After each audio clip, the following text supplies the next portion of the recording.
If there is a particular strand in my work that I think is profound and yet maybe to be appreciated, is that I didn't import concepts from place to place, but actually subordinated myself to trying to understand the essence of a place.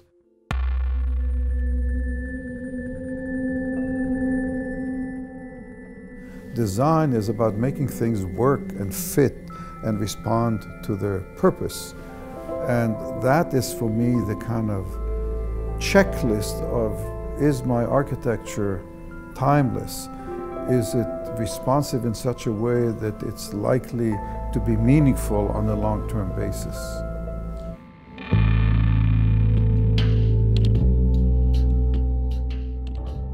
In my early parts of my career, I was quite obsessed with geometry and with the notion of creating three-dimensional spatial components as building blocks for construction.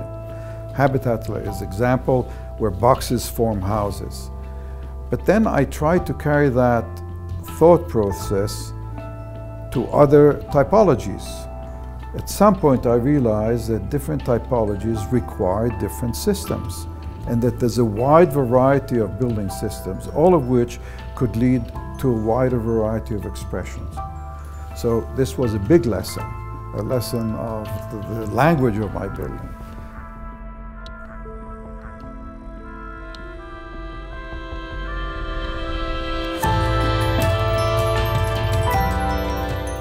As an architect committed to building and impacting the environment, to design without the intention of building is a failure by definition, because it's not architecture.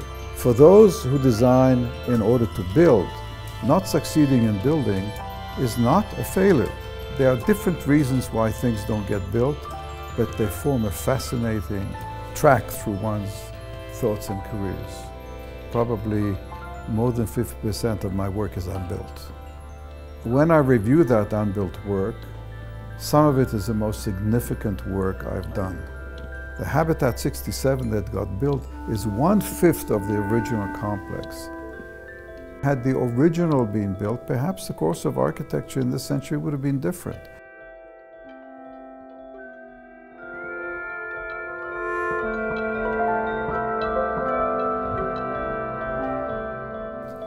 When you've been an architect 50 years and you already had 3 buildings demolished, and you see the transformation that's taking place, very little or none of it is forever.